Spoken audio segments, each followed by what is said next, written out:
Hello friends, welcome to Gyansheel education. तो friends, ये video में मैं आपको बताने वाला हूँ कि कौन कौन सी वो इम्पॉर्टेंट बुक्स है जो आपके पास होना चाहिए अगर आप एसएससी सीजीएल या सीएचएसएल की तैयारी कर रहे हो। देखो क्या होता है फ्रेंड्स, आप चाहे कहीं से भी गाइडेंस लो, कहीं से भी चीज़ों का प्रेफर करो, बट आपके पास में ना फिजिकल फॉर्म में एक ऐसा स्टडी मटेरियल होना ही चाहिए जिसको आप रेफ़र करते हो और जिसको आप बेस मानते हो। होता क्या है, कई बच्चों को मैंने देखा है कि प्रिपरेशन के दौरान बहुत लंबे समय तक पढ़ते जाते हैं, पढ़ते जाते हैं, पढ़ते जाते हैं, लेकिन एक प्रॉब्लम होती है, कई बार आ जाके अटक जाते हैं। एक लेवल पे जाकर के क्वेश्चन सॉल्व नहीं होते हैं, ये कोई चीज़ समझ में नहीं आती है। तो इसका सबसे बड़ा रीज़न फ्रेंड्स ये होता है कि आपका जो बेस है वो कमज़ोर है, आपने बेस स्ट्रांग नहीं किया। तो इस वीडियो में मैं आपको वही बताने वाला हूँ कि वो कौन कौन सी बेसिक बुक्स हैं जो आपके पास में होना ही चाहिए, है ना। चाहे आप एसएससी सीजीएल करो, सीएचएसएल करो, और इन बुक्स को आप यूज़ कर सकते हो दूसरी एग्जाम्स के लिए भी। मान लीजिए आप बैंकिंग की तैयारी कर रहे हैं, दूसरी एग्जाम की तैयारी कर रहे हैं, तो वहाँ भी आपको ये काम आने ही वाला है। बिकॉज अगर आप एसएससी सीजीएल का सिलेबस देखेंगे तो उसमें क्वांट, इंग्लिश, जनरल अवेयरनेस और रीजनिंग आता है, और यही चारों चीज़ें लगभग हर एग्जाम में पूछी जाती है। तो यहाँ पर मैं आपको ना बहुत ज़्यादा स्टडी मटेरियल नहीं बताने वाला हूँ, मैं आपका बहुत ज़्यादा समय भी नहीं बर्बाद करूँगा। मैं बहुत ही बुनियादी चीज़ आपको बताऊँगा जो आपको पता होना चाहिए एज एन एस्पिरेंट। और ये किताबें ये जो सोर्स मैं आपको बताने वाला हूँ, ये आपके पास में होना ही चाहिए। हाँ, एक और इम्पॉर्टेंट चीज़ है कि सिलेबस के बारे में बहुत सारे डाउट्स मेरे पास में आए थे। आप लोग पूछते हैं कि सिलेबस एग्जैक्टली क्या है। तो आपकी जो क्वेरी है ना, बिल्कुल सही है। बिकॉज फ्रेंड्स, मैंने देखा है आपको यूट्यूब पे कहीं पे भी या फिर किसी भी वेबसाइट पे आपको सही ढंग से सिलेबस को एक्सप्लेन करके किसी ने नहीं बताया अभी तक। तो मैं इसके बाद सिलेबस का वीडियो अलग से बनाऊंगा जिसमें मैं आपको बताऊंगा कि सिलेबस को आपको समझना कैसे है। मतलब कि पूरे सिलेबस के ऊपर हम समझेंगे कि एसएससी का सिलेबस कैसा है, उसमें से क्या क्या पूछा जाता है। ठीक है, उसके लिए अलग से बनाऊंगा। यहाँ पर मैं केवल रिसोर्सेज की बात करूंगा, क्या सोर्स आपका होना चाहिए पढ़ने के लिए और किन बेसिक सोर्स को आपको यूज़ करना है अपना बेस स्ट्रॉन्ग करने के लिए। तो सबसे पहले बात कर लेते हैं वो सब्जेक्ट्स की जो कि केवल टीयर 1 में आते हैं और टीयर 2 में नहीं आते हैं। यानी कि हम बात करेंगे जनरल अवेयरनेस की और रीजनिंग की। सबसे पहले देखिए, सबसे पहले जीए की बात करता हूँ। जनरल अवेयरनेस जो है ना, इसको आप दो पार्ट में डिवाइड कर सकते हो। इसके अंदर एक पोर्शन होता है जिसमें कि आपका स्टैटिक वाला पोर्शन आता है, जैसे कि आपकी history, geography, economy, polity, general science, और मिसकिलिनिस वाला पार्ट। मतलब कि वो चीज़ें हैं जो सालों साल से एक जैसी हैं, बदलती नहीं है। इतिहास कभी बदलता नहीं है ना, भूगोल कभी बदलता नहीं है।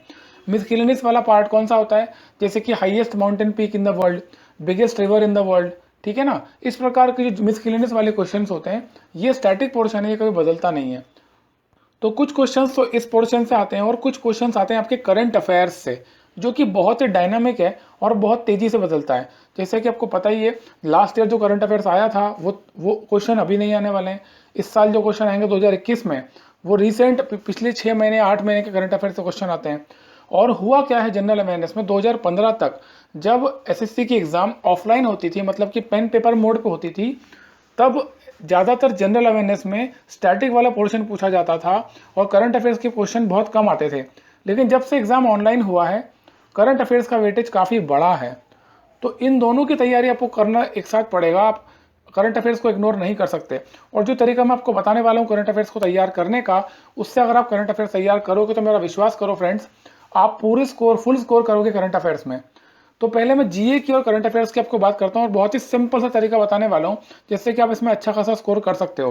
बिकॉज 25 क्वेश्चन आएंगे टीयर 1 में जिसके 50 नंबर होंगे, और ये 50 नंबर में अच्छा स्कोर करना बहुत इंपॉर्टेंट होता है, क्योंकि यही गेम चेंजर होता है। अगर आप टॉप 100 के टॉपर्स की आप लिस्ट निकालेंगे तो आप ये पाएंगे कि मैक्सिमम लोग जिन्होंने अच्छे स्कोर किया है ओवरऑल, उनका जीए में स्कोर बहुत अच्छा था। ठीक है, तो आप पहले इसको समझ लो, आपको जीए के लिए क्या करना है। पहले मैं करंट अफेयर्स के बारे में आपको बता देता हूँ कि करंट अफेयर्स की तैयारी आप कैसे करोगे। आपको कोई भी सोर्स उठाने की जरूरत नहीं है। आप किसी से बात मत करो, आप कुछ मत पढ़ो, आप केवल और केवल न्यूज़पेपर पढ़ो डेली बेसिस पे। अगर आप हिंदी मीडियम के स्टूडेंट हो तो हिंदी मीडियम का कोई भी एक अखबार आप उठा सकते हो, उसको डेली उठाओ और उससे पढ़ना शुरू करो। उसको पढ़ने का मतलब ये नहीं है कि आप केवल पढ़ के छोड़ दोगे। आप एक कॉपी बनाइए अपने खुद की और डेली बेसिस पे उसके अंदर से इवेंट्स आप निकालिए। टोटल मिलाकर के आपको 10 इवेंट निकालना है पर डे। अब दोस्तों, होता क्या है ना, न्यूज़पेपर पढ़ना भी एक आर्ट होता है। न्यूज़पेपर पेपर जब आप पढ़ते हो ना, तो आपको ये बहुत अच्छी तरह पता होना चाहिए कि आपको न्यूज़पेपर के अंदर क्या पढ़ना है और क्या छोड़ना है। न्यूज़पेपर में सब प्रकार की खबरें आती है, लेकिन एग्जाम पॉइंट ऑफ व्यू से कौन सी ज़्यादा सही है, वो हमको पता होना चाहिए कि कौन सी न्यूज़ हमें ज़्यादा पढ़ना है। जैसे आपके पेपर में कोई आपके इलाके में चोरी चकारी हो गई तो उसकी भी न्यूज़ आएगी। इसके अलावा कोई कुछ भी डकैती हो रही है, कोई भी छोटे मोटी इश्यूज़ हो रहे हैं, उसके ऊपर भी न्यूज़ आती है। तो वो आपके लिए रिलेवेंट नहीं है, क्योंकि वो चीज़ें एग्जाम में नहीं पूछी जाती है। आपको क्या करना है, नेशनल और इंटरनेशनल इवेंट्स जितने भी हो रहे हैं, अभी जैसे कि रिसेंटली G20 समिट के ऊपर बात हो रही है, जिसमें प्राइम मिनिस्टर ने एक स्पीच दिया है। ये चीज़ें जो इंपॉर्टेंट होती है इंटरनेशनल इवेंट्स में या नेशनल एरिना में जो कुछ भी हो रहा है, उसको आपको पकड़ना है। इसके अलावा कोई भी साइंस एंड टेक्नोलॉजी से रिलेटेड कोई भी इन्वेंशन होता है, कोई डिस्कवरी होती है, या कोई भी इवेंट ऐसा हो रहा है, उसको आपको लिखना है। इसके अलावा स्पोर्ट्स वाला पेज आपको पूरा अच्छी तरह से पढ़ना है। स्पोर्ट्स में फ्रेंड्स क्या होता है ना, ज़्यादातर स्टूडेंट्स की, ज़्यादातर लोगों की रुचि केवल क्रिकेट में होती है, लेकिन आज के समय में इंडिया में अगर आप देखोगे तो हर एक स्पोर्ट्स से हमारे देश में एक अच्छी पर्सनैलिटी और अच्छे लोग निकल के आए हैं, जिन्होंने देश का नाम रोशन किया है। तो हमें स्पोर्ट्स को, और स्पोर्ट्स के क्वेश्चन आप हर बार पाओगे, हर एक पेपर में आपको 25 में से 2 क्वेश्चन स्पोर्ट के मिल ही जाएंगे। तो स्पोर्ट वाला सेक्शन आप बहुत अच्छी तरह से करोगे और कोशिश करोगे जितने ज़्यादा नोट्स बना सको, ठीक है। मैं आपको ज़्यादा मेहनत करने का नहीं कह रहा, पूरे पेपर में से आप खुद छांट छांट के 10 पॉइंट डेली बनाओ। 10 इवेंट आप खुद छांटोगे और डेली अपने हिसाब से लिखोगे कॉपी के अंदर। आपको कॉपी बनाना ही है। जिस अब आप वीडियो देख रहे हो ना, इस वीडियो को बंद करने के बाद आप एक कॉपी बनाओगे अलग से करंट अफेयर्स की, और केवल 10 इवेंट आप डेली लिखोगे। इसका फ़ायदा आपको क्या मिलेगा, आप डेली 10 इवेंट लिखते हो, आपकी अपनी हैंडराइटिंग में लिखोगे, आप खुद समझ के लिखोगे, तो फ्यूचर में आपको रिवीजन करने में इससे प्रॉब्लम बिल्कुल नहीं होने वाली, बिकॉज आप उसको ऑलरेडी समझ के लिखे हो, ठीक है। 10 अगर डेली लिखते हो तो महीने के कितने हो गए, 300। और अगर आज से हम 6 महीने भी पकड़ के चलें कि 6 महीने बाद आपकी एग्जाम होने ही वाली है, आपके पास में 6 महीने का समय है, 1 महीने के अंदर आप 300 इवेंट लिख रहे हो, समझ रहे हो, तो 6 महीने में कितने हो गए, 1800 इवेंट्स। 1800 इवेंट्स आपके पास में होंगे जो कि आपको पता होंगे। और मैं आपको पूरे चैलेंज के साथ बोल रहा हूँ ये बात, 1800 इवेंट में से आपको मात्र 7 या 8 या 10 क्वेश्चन आने वाले करंट अफेयर्स के। उन 1800 क्वेश्चन में 10 क्वेश्चन आना ही आना है। और सबसे बढ़िया बात क्या होगी फ्रेंड्स, आपको उस समय एंड मोमेंट पे बर्डन नहीं होगा करंट अफेयर्स तैयार करने का। क्योंकि कई बार क्या होता है ना, बहुत बहुत बच्चों के आखिरी समय में फ़ोन आते हैं, आखिरी समय में मैसेज आते हैं कि सर कोई कोई बुक बता दीजिए या कोई सोर्स बता दीजिए जिससे हम करंट अफेयर्स तैयार कर सकें। और एंड मोमेंट पे आपके ऊपर बर्डन, अपने आप के ऊपर बर्डन आप ले लेते हो, जो कि गलत है। अगर आप डेली बेसिस पे 1 घंटा भी निकाल लो करंट अफेयर्स के लिए, तो आप अच्छा खासा प्रिपेयर करोगे, और उस टाइम पे आप पे बर्डन नहीं होगा करंट अफेयर्स को अलग से तैयार करने का। और करंट अफेयर्स जो होता है ना, वो डेली बेसिस पे ही तैयार किया जाता है, उसको आप अलग से तैयार नहीं कर सकते, ठीक है। तो ये बात आप अच्छे से गठान मान लीजिए कि आपको डेली 10 इवेंट लिखना है अखबार में से। अगर आपको हिंदी वाला पढ़ते हो तो हिंदी, और इंग्लिश वाला पढ़ते हो तो द हिंदू पढ़ सकते हो। आपके पास अगर कोई न्यूज़पेपर नहीं आ रहा, आपको ऑनलाइन पढ़ना है, तो हम PDF प्रोवाइड कराते हैं हमारे टेलीग्राम चैनल पे। टेलीग्राम चैनल का लिंक दे रहा हूँ, डिस्क्रिप्शन में लिंक है टेलीग्राम चैनल का, जाके आप डाउनलोड कर सकते हो वहाँ पर चैनल से। और बहुत सारे पेपर में डालता रहता हूँ, द हिंदू पे डालता हूँ, उसके अलावा हिंदी वाले पेपर पे डालता हूँ। तो जो भी आपको ठीक लगता है वहाँ से डाउनलोड करके मोबाइल में पढ़ सकते हो। बट इंपॉर्टेंट ये है कि आप अपनी हैंडराइटिंग में नोट्स बनाओ, ठीक है। आपकी हैंडराइटिंग में 10 पॉइंट आराम कम से कम होना ही चाहिए, और पूरी कॉपी तैयार करो अपने आप की, ताकि आपको आसान हो जाएगा रिवीजन करना भी, ठीक है। तो आपने 10 क्वेश्चन एग्जाम में सही कर लिए ना, ये वाले जो कि नॉर्मली बच्चे गलत करके आते हैं क्योंकि पढ़ते नहीं है। 10 क्वेश्चन का मतलब 20 नंबर आपके पके हुए हैं, कोई आपसे छीन नहीं रहा। बस आपको डेली बेसिस पे इतना काम करना है, ठीक है। ये हो गया करंट अफेयर्स का काम। अब बात कर लेते हैं जनरल अवेयरनेस का स्टैटिक वाला पोर्शन, जिसमें कि हिस्ट्री, ज्योग्राफी, इकोनॉमी, पॉलिटी, है ना, जनरल साइंस, ये वाला पार्ट आता है। इसमें फ्रेंड्स आपको क्या करना है, आपको है ना छोटा सा काम करना है। आप या तो लूसेंट पकड़ लो। लूसेंट जो होती है वो छोटी सी बुक है। वो बुक ऐसी है कि उसमें बहुत ही शॉर्ट में दिया हुआ सब कुछ, 1 लाइनर्स दिए हुए हैं, बहुत डिटेल में नहीं दिया हुआ है, और सारे सब्जेक्ट एक ही किताब में कवर हो जाते हैं। अब मैं ना, आपको कई सारे बच्चे पूछते हैं कि सर NCERT से तैयार कर लें क्या, तो NCERT के लिए मैं आपको इसलिए नहीं बोलता क्योंकि ये जो आपका एग्जाम है ना, इसमें जनरल अवेयरनेस का इतना बड़ा वेटेज नहीं है। मात्र 25 क्वेश्चन आने हैं, 25 में से 10 तो आपके करंट अफेयर से, कभी 12 क्वेश्चन भी आ जाते हैं। तो हार्डली 13 से 15 सवालों के लिए आप इतनी सारी NCERTs पढ़ोगे, वो समझदारी नहीं है। हाँ, अगर आप कोई दूसरी एग्जाम की तैयारी कर रहे हो, UPSC की तैयारी कर रहे हो, फिर बात अलग है, फिर तो आपको NCERT पढ़ना चाहिए। But at this point of time when you do not have much time, आपके पास मात्र 6 महीने हैं, तो 6 महीने के लिए आप NCERT नहीं पढ़ सकते। आपकी लूसेंट बहुत अच्छी होगी। इसके अलावा सबसे इंपॉर्टेंट चीज़ आपको क्या करना चाहिए, previous year question papers. Previous year question paper जो होते हैं फ्रेंड्स, मैं आपको बहुत सारे क्वेश्चन ऐसे बता सकता हूँ जो कि रिपीट होते हैं, जो रिपीट होते रहते हैं एग्जाम्स के अंदर। तो प्रीवियस ईयर क्वेश्चन जो आते हैं जितने भी आप पुराने निकाल सकते हो निकाल लो, अदरवाइज मैं एक बुक का डिस्क्रिप्शन में लिंक दे रहा हूँ, उसको आप परचेज कर सकते हो, वहाँ से वो बुक ले लो, अच्छी बुक है और प्रीवियस ईयर क्वेश्चन की है बेसिकली। तो उसमें क्या आपको सॉल्यूशन भी मिल जाएगा। तो जितने भी क्वेश्चन वहाँ पर हैं आप उनको पढ़ते रहिए, पढ़ के आप सॉल्यूशन भी समझते रहिए, तो आपकी तैयारी भी होती रहेगी और कभी कभी question as it is repeat हो जाता है। क्योंकि देखो आप एक बात समझो, जब भी जीए का क्वेश्चन आएगा ना, तो ये संभावना बहुत कम होती है कि उस क्वेश्चन को फ्रेम करे एग्जामिनर। ये प्रोबेबिलिटी ज़्यादा होती है कि पुराने क्वेश्चन पेपर से ही वो क्वेश्चन रिपीट कर दे, और वो होता है, देखा गया है। ठीक है, तो आप ट्राई करो जो मैंने बताया, जीए के लिए ये काम आपको ज़रूर करना चाहिए और इसको अभी से करना शुरू कर दो, बिकॉज एंड मोमेंट पे आपके पास टाइम नहीं रहेगा। और उस समय क्योंकि हमारे ऊपर प्रेशर बहुत ज़्यादा होता है, हम जब पढ़ाई एंड मोमेंट पे एग्जाम में क्या होता है ना, बहुत ज़्यादा दिमाग काम नहीं करता है, हम जो ऑलरेडी कर चुके हैं हम उसी को आगे कंटिन्यू करते हैं। तो हमें अभी से वो काम कर लेना चाहिए जो हमें आगे चल के प्रेशर ना डाले।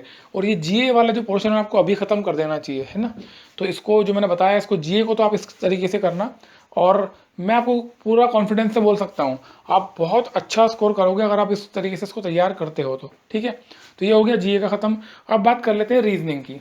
रीजनिंग के बारे में देखो, मैं आपको एक सच्चाई बताता हूँ एसएससी की। एसएससी का रीजनिंग एकमात्र ऐसा रीजनिंग है जिसमें कभी पैटर्न चेंज ही नहीं हुआ है। सालों साल से जिस प्रकार के क्वेश्चन आ रहे हैं ना, आज भी वैसे ही क्वेश्चन आते हैं। मतलब अगर आप क्वांट में देखोगे तो थोड़े बहुत कभी कैलकुलेटिव क्वेश्चन आ गए, कभी कॉन्सेप्चुअल क्वेश्चन आ जाते हैं, कभी कभी कॉन्सेप्ट में डीप चले जाता है। लेकिन रीजनिंग जैसी बैंकिंग की आती है, जैसे कैट की आती है, जिसमें जिसमें लेवल के क्वेश्चन आते हैं, यहाँ पर ऐसे क्वेश्चन नहीं आते हैं। ठीक है, तो ये हमारे लिए वरदान है। तो रीजनिंग के लिए आप क्या कर सकते हो, रीजनिंग के लिए आप अगेन मैं वही कहूँगा कि प्रीवियस से जो क्वेश्चंस हैं आप पहले उनको सॉल्व करके देख लो। बहुत ही बेसिक से होते हैं, उनको आप सॉल्व कर लो, और सॉल्व करके अगर आपको समझ में आ जाते हैं तो आप केवल प्रीवियस ईयर क्वेश्चंस पे ऊपर ही अपनी तैयारी जारी रखना। आप ऐसा मत करना कि कोई किताब खरीद के ले आओ अलग से। कई लोग आपको बोलेंगे कि आर.एस. अग्रवाल खरीदना है। मैं एसएससी के एग्जाम्स के लिए आपको बिल्कुल रिकमेंड नहीं करूँगा, ये ब्लेंडर आप बिल्कुल मत करना कि आप आर.एस. अग्रवाल खरीद लो। ठीक है, क्योंकि आपने आर.एस. अग्रवाल ले ली, इतनी मोटी किताब, इतने सारे क्वेश्चन आते ही नहीं है एसएससी में। एसएससी में बहुत ही हल्के लेवल की रीजनिंग आती है, बहुत ही ईजी लेवल की आती है, जो कि प्रीवियस ईयर क्वेश्चन से तैयार हो सकती है। सो आई वुड रिकमेंड कि प्लीज़ डू नॉट बाय आर.एस. Agarwal for the reasoning of SSC. आप इसके लिए केवल और केवल एसएससी के प्रीवियस ईयर क्वेश्चन सॉल्व करो, और उसके मान लो उसके आप उसमें भी आपको कुछ प्रॉब्लम आती है तो आप बिल्कुल मुझे बता सकते हो। मैं अभी जो अपना कोर्स चलेगा क्वांट का, तो मैं रीजनिंग के भी क्वेश्चन आपको करवा दूंगा। ओके, तो रीजनिंग आपका तैयार हो जाएगा इससे ही, आपको अलग से इसके बाहर जाने की जरूरत नहीं पड़ेगी। ठीक है, अब आते हैं इंग्लिश के ऊपर। देखिए फ्रेंड्स, इंग्लिश का क्या है ना, इंग्लिश का जो लेवल होता था पहले, उससे थोड़ा सा लेवल अभी उठा है। होता क्या था कि कुछ क्वेश्चन ऐसे होते, जैसे कुछ टॉपिक्स हैं एक्टिव पैसिव वॉइस या डायरेक्ट इनडायरेक्ट स्पीच, या कुछ ऐसे टॉपिक्स थे जो कभी टीयर 1 में पूछे ही नहीं जाते थे, लेकिन साल 2017 के बाद से ये सारे क्वेश्चंस बार बार पूछे जा रहे हैं। तो अगर ऐसा हो रहा है तो इसका मतलब लेवल उठा है इंग्लिश का, और हमें इस पर फोकस करना चाहिए, और आपको इंग्लिश का ना बेस मजबूत करना चाहिए। तो मैं तो बेस्ट बुक जो आपको रिकमेंड करूंगा एसएससी इंग्लिश के लिए, वो है नीतू सिंह। उसका रीज़न मैं आपको बता दूं फ्रेंड्स, आपको और बहुत सारी बुक मिल जाएगी, लेकिन नीतू सिंह की जो बुक है ना, ये वाली वॉल्यूम 1 और वॉल्यूम 2, ये केवल और केवल स्पेसिफिकली एसएससी की इंग्लिश के लिए है। जैसे कि आपको एसपी बख्शी भी बहुत लोग रिकमेंड करेंगे, दूसरी किताबें रिकमेंड करेंगे, पर होता क्या है ना, वो जनरल बुक्स होती हैं, और यहाँ पर नीतू सिंह की जो किताब है ना, वो स्पेसिफिकली केवल एसएससी की एग्जाम के लिए है। तो आपको जो स्टडी मटेरियल या प्रीवियस ईयर क्वेश्चन भी उसके अंदर मिलेंगे, वो रेलेवेंट वाले मिलेंगे। मतलब जो सॉल्यूशन वाले क्वेश्चन में मिलेंगे, उसके अंदर आपको वही क्वेश्चन मिलेंगे जो ऑलरेडी एग्जाम में आ चुके हैं। इसके अंदर आपको काफ़ी अच्छा इडियम्स एंड फ्रेजेस का, वन वर्ड सब्स्टिट्यूशन का कलेक्शन मिल जाएगा, और कई सारी ऐसी चीज़ें मिलेगी जो आपको एसएससी के लिए रेलेवेंट है। तो मैं आपको रिकमेंड करूंगा कि आप एसएससी की नीतू सिंह की वॉल्यूम 1 या वॉल्यूम 2 खरीद सकते हो। चाहो तो आप पहले वॉल्यूम 1 अभी परचेज कर लो, वॉल्यूम 2 बाद में भी ले सकते हो। लेकिन ये जो किताब है ना, ये बेस्ट है इंग्लिश की तैयारी करने के लिए, एसएससी एग्जाम्स के लिए। बाकी डिटेल में इंग्लिश का सिलेबस कैसा होता है, इसमें कैसे क्वेश्चन आते हैं, और उसकी आप तैयारी कैसे कर सकते हो, इसके लिए मैं अलग से वीडियो बनाने वाला हूँ। तो उसके लिए चिंता मत करना कि सिलेबस कैसा आता है या क्वेश्चन कैसे आते हैं।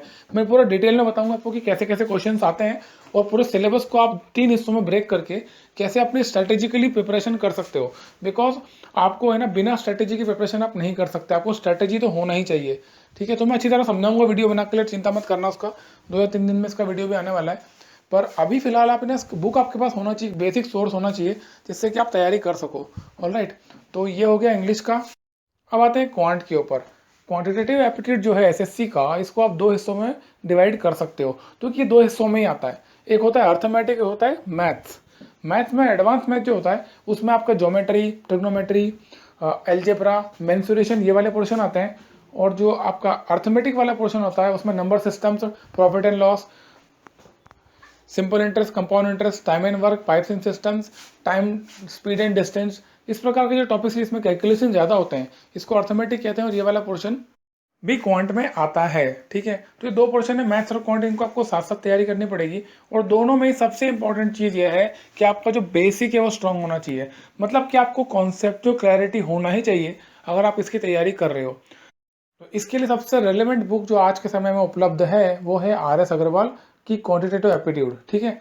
वो अच्छी बुक है। इस बुक की खासियत क्या है कि इस किताब में हर एक टॉपिक का स्टार्टिंग में अच्छे से थ्योरी दे रखी है, शॉर्ट में समझा रखा है कि हर थ्योरी के सारे फॉर्मूलेस क्या होंगे, कॉन्सेप्ट क्या होंगे, तो आप जल्दी से समझ सकते हो कि कैसे क्वेश्चन आपको करना होते हैं।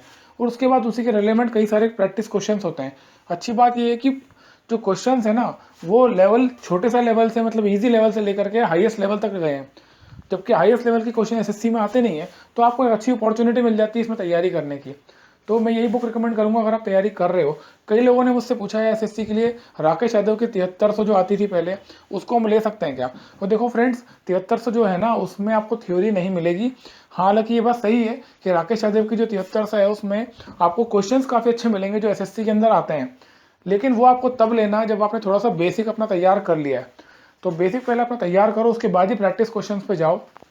बिकॉज प्रैक्टिस क्वेश्चन जब आप सॉल्व करोगे ना तो आपको एक कॉन्फिडेंस आता है कि आपने कितना अचीव कर लिया है, कितना आपने समझ लिया है, ठीक है। इसके अलावा क्वांट की, मतलब अर्थमेटिक और मैथ्स की बात करें तो हमारा जो फ्री कोर्स है वो तो स्टार्ट हो ही रहा है, तो उसमें आप अच्छी तरह से आप समझ लोगे। मैं कोशिश करूंगा जितने ज़्यादा कॉन्सेप्ट कवर हो सके सारे के सारे उसमें कवर कर देंगे, और प्रैक्टिस क्वेश्चन भी करवा दूंगा। और इसके अलावा जो आपको प्रैक्टिस शीट्स चाहिए PDF वो भी प्रोवाइड करा देंगे। तो मेरी कोशिश तो हालांकि यही होगी कि जितना हो सके अपने एंड पे ख़त्म करवा दूँ, ताकि आपको यहाँ वहाँ भागना ना पड़े। बट फिर भी जैसा मैंने आपको बताया इस वीडियो के स्टार्टिंग में कि आपके पास में एक आध सोर्स तो होना ही चाहिए कम से कम। तो वो सोर्स क्या होता है ना, आपको एक कॉन्फिडेंस देता है कि हाँ आपने अच्छी तरह पढ़ लिया है। तो ये बेसिक स्टडी मटेरियल है ना, ये तो यार आपके पास होना ही चाहिए। अगर आप एग्जाम की तैयारी कर रहे हो तो ये तो अपने पास आप रख ही लो ला करके, कि आपको वो बहुत हेल्प करने वाला है। वो सवाल केवल Tier 1 का ही नहीं है, आपको Tier 2 में भी करना तैयारी इससे, ठीक है।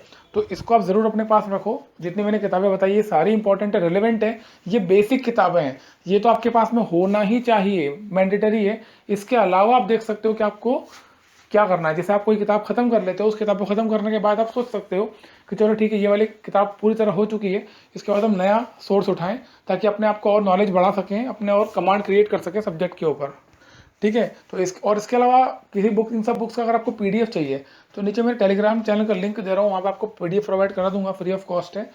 वहाँ से आप डाउनलोड कर सकते हो और देख सकते हो किताबें कैसी है। चाहो तो PDF से पढ़ लेना, बट मैं तो रिकमेंड करूँगा कि आप किताबें परचेज ही करना, क्योंकि आपके पास में फिजिकल फॉर्म में जो बुक होती है ना उसमें पढ़ने का अलग मज़ा आता है और ज़्यादा अच्छी पढ़ाई भी उसी में होती है। तो ये सारी किताबों के मैंने लिंक भी दे दिए नीचे, वहीं से आप देख सकते हो बुक्स कैसी और कितने रुपए की आ रही है, क्योंकि प्राइस का मुझे नहीं पता कैसा क्या है। तो इन सभी किताबों के लिंक दे रखे हैं, वहाँ से आप जाके परचेज कर सकते हो या देख सकते हो कि कौन सी बुक कैसी है, ओके। तो इस वीडियो में फ्रेंड्स इतना ही था। इसके अलावा कोई भी इंपॉर्टेंट अपडेट होगा या कोई चीज़ मुझे रेलेवेंट लगती है तो मैं जल्दी से वीडियो बना के बताऊँगा।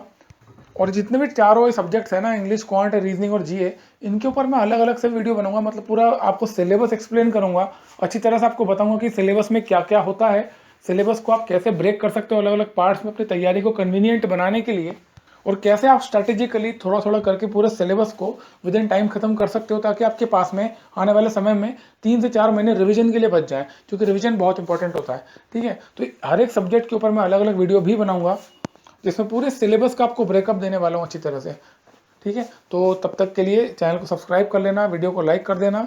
इस वीडियो को यहाँ तक पूरा देखने के लिए थैंक यू सो मच।